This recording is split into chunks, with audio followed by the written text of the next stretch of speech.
Bienvenue sur Selfa, votre chaîne de croissance, de conscience et d'information africaine. Aujourd'hui, nous vous livrons 3 secousses politiques qui redessinent silencieusement l'avenir du continent. 3 décisions, 3 signaux, que personne ne peut se permettre d'ignorer. D'abord le Mali, où le président Assimi Goïta s'accorde 5 années de pouvoir sans passer par les urnes. Une rupture assumée avec le modèle occidental.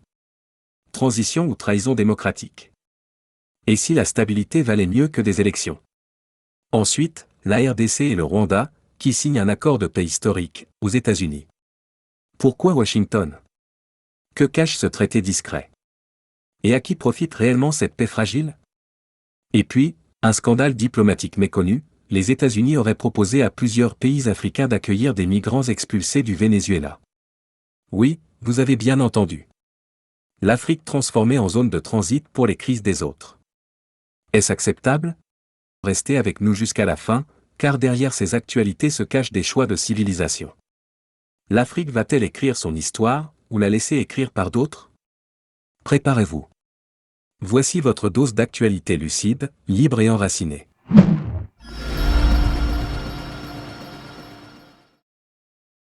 Le modèle chinois inspire Bamako. Le Mali fait à nouveau parler de lui. Après avoir chassé l'armée française, le gouvernement de transition au pouvoir vient d'annoncer une prolongation choc, le président Assimi Goïta restera au moins 5 ans de plus, sans élection. Une décision qui divise sur le continent.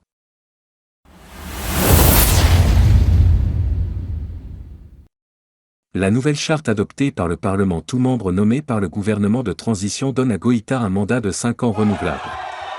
Motif officiel. Pacifier le pays avant toute élection. Mais les partis politiques, interdits depuis avril, crient au coup de force. La CEDEAO menace de sanctions, comme en 2022. Mais beaucoup d'Africains répliquent, pourquoi l'Occident accepte les 3e mandats en Côte d'Ivoire ou au Togo, mais pas au Mali? D'autres alertant, sans opposition ni médias libres, la démocratie recule. Rappel, Goïta a rompu avec la France, misé sur Moscou, et promet de vaincre les djihadistes. Mais peut-on sacrifier les libertés au nom de la stabilité? Réponse dans les rues de Bamako et partout en Afrique, oui, la sécurité d'abord. Clament certains. Non à la dictature. Hurlent d'autres. On voit se maintient sans mandat électif, et ce qui vient créer un vide démocratique qui affaiblit davantage l'État malien plutôt que de l'arranger. Et là, il faut se dire qu'on ne peut pas lutter durablement contre l'instabilité avec des institutions même qui sont instables. La souveraineté se construit d'abord par l'ordre et la sécurité. L'histoire nous enseigne qu'aucun développement n'est possible dans le chaos. La Chine, qui a sorti 800 millions de personnes de la pauvreté sans multipartisme, montre la voie, d'abord la stabilité, ensuite la démocratie. Le Mali, en proie au terrorisme, a choisi de prioriser ce qui compte vraiment, l'unité nationale contre les divisions politiques importées. Leçon 2, les élections ne nourrissent pas le peuple, l'efficacité si. 60 ans de multipartisme en Afrique ont apporté des guerres civiles, Rwanda, Côte d'Ivoire. Des présidents fantoches, Comprador. La recolonisation via le franc CFA. Aujourd'hui, le Mali préfère des résultats concrets, routes, écoles, armées fortes, à des élections spectacles financées par l'UE. Comme disait Sankara, on ne développe pas, on se développe. Pendant que certains pleurent sur les partis politiques dissous, rappelons que la Corée du Sud a commencé par une dictature développementiste. 90% des guerres africaines viennent des luttes entre partis. Tous les bons élèves démocratiques africains sont encore sous tutelle monétaire française. Le Mali a choisi sa voie, la souveraineté ou la mort.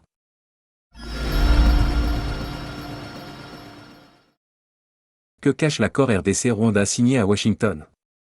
Aujourd'hui, nous partons au cœur de l'Afrique centrale, entre Kigali et Kinshasa, pour analyser un accord discret, mais potentiellement historique, la paix annoncée entre la RDC et le Rwanda, sous l'égide des États-Unis. Un accord surprise signé à Washington.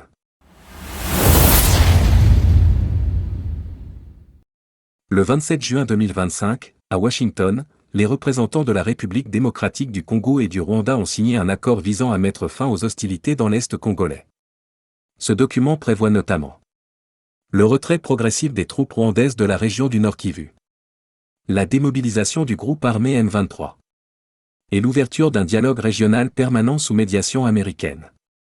Rappel, une guerre non déclarée depuis des années. Depuis des décennies, l'Est de la RDC est ravagé par des conflits armés, avec des milliers de morts et des millions de déplacés. Le gouvernement congolais accuse régulièrement le Rwanda de soutenir des groupes rebelles, notamment le M23. De son côté, Kigali nie, mais affirme vouloir protéger ses intérêts stratégiques. Le rôle décisif des États-Unis. C'est la première fois qu'un accord est signé directement sur le sol américain, avec une implication politique forte de Washington. Pour beaucoup, c'est une tentative des États-Unis de réaffirmer leur influence diplomatique en Afrique, dans un contexte où la Chine et la Russie gagnent du terrain. Une paix durable, ou un simple geste symbolique? Certains analystes restent sceptiques. Ils conditionnent la paix aux Congolais par une dépossession totale de leurs richesses. Congolaises, Congolais, dit en quelque sorte cet accord, vous vivrez en paix si vous acceptez que c'est nous qui partagions vos richesses. Si vous acceptez la régionalisation de vos richesses, la mondialisation de vos richesses, à ce moment, vous vivrez en paix comme étant des subalternes sur votre propre terre. L'accord que je viens de vous lire dit in fine ceci: les richesses du Congo seront d'abord partagées par les États-Unis, ensuite partagées par la région d'Afrique de l'Est, et enfin partagées par la République démocratique du Congo. C'est ça la logique de l'accord. Cet accord, bien que prometteur, ne garantit pas la fin des conflits. Tout dépendra de la mise en œuvre réelle sur le terrain, du respect des engagements, et de la volonté politique des deux pays. Mais une chose est sûre, le peuple congolais attend des actes, pas seulement des signatures. Leçon 1, la paix véritable ne s'impose pas de l'extérieur, elle se forge de l'intérieur. L'Afrique n'a pas besoin de traités signés à huis clos dans les capitales étrangères. Elle a besoin de réconciliation enracinée, de justice restaurée, et de volonté politique souveraine. La paix ne se joue pas à Washington, mais dans les villages, les montagnes et les cœurs blessés de Goma à Bukavu. Leçon 2, chaque fois que l'Afrique dialogue avec elle-même, elle repousse le néocolonialisme. La diplomatie africaine doit cesser d'attendre la validation d'autrui. Si les dirigeants de la RDC et du Rwanda osent la sincérité, ils ouvriront une voie pour toute l'Afrique centrale. Ce n'est pas à l'Amérique de tracer nos solutions. C'est à l'Afrique de négocier sa paix, sa sécurité et sa souveraineté.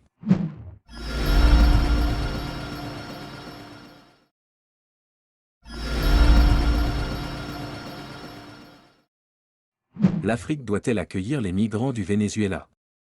Aujourd'hui, nous abordons une affaire aussi surprenante que révélatrice, la pression exercée par les États-Unis sur certains pays africains pour qu'ils acceptent des migrants vénézuéliens expulsés. Reports say President Donald Trump has urged visiting African leaders to accept migrants deported from the U.S. The plan was presented to the presidents of Liberia, Senegal, Guinea-Bissau, Mauritania and Gabon during their visit to the White House on Wednesday.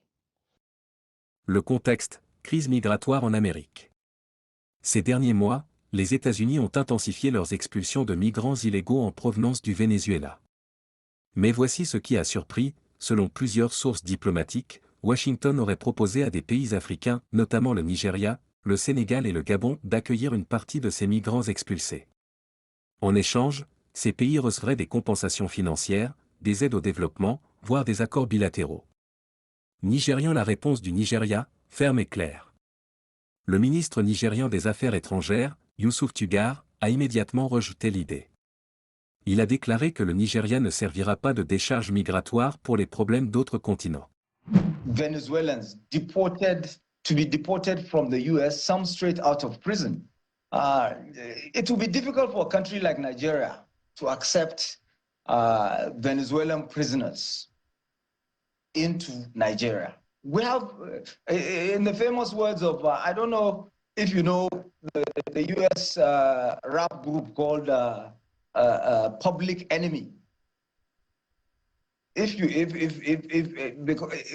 you do, then you'll remember a line from Flavor Flav, a member of the group, who said, Flavor Flav has problems of his own. I can't do nothing for you men.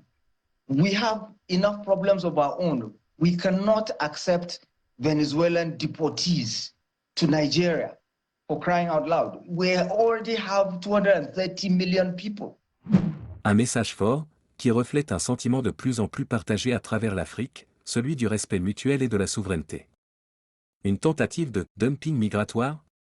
Pour de nombreux analystes africains, cette proposition américaine ressemble à une forme moderne de néocolonialisme.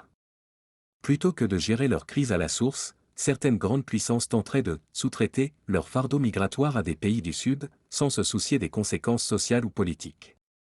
Ce que cela révèle vraiment.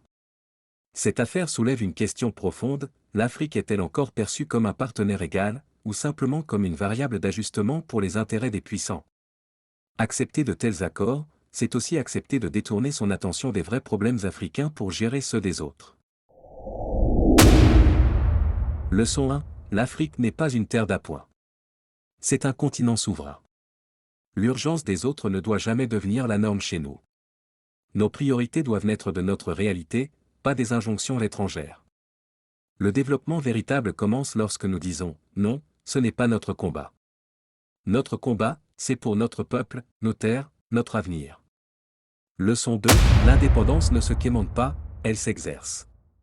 Quand l'Afrique dit non avec dignité, elle n'humilie personne, elle se libère. Refuser d'absorber les migrants d'un autre continent, ce n'est pas un manque d'hospitalité, c'est un acte de leadership.